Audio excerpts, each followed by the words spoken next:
32 સંસ્કૃત મૂળ શ્લોક તું એવી એવે દેવે વે 32 ગુજરાતી ભાષાંતર જે લોકો અવિશ્વાસથી અને હઠથી મારા ઉપદેશને સ્વીકારતા નથી તેવા સર્વજ્ઞાનથી મોહિત થયેલા માર્ગવીઓના અને બુદ્ધિહીન જનોને તું સર્વથા અવિનાશી તથા નષ્ટ માર્ગવાળા તરીકે જાણ.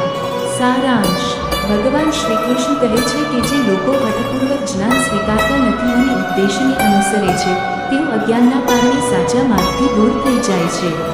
ઓમ ભગવતે વાસુદેવાય નમઃ. Like share subscribe. શ્લોક સમજ में आए तो कमेंट में जय श्री कृष्णा जरूर लिखिए.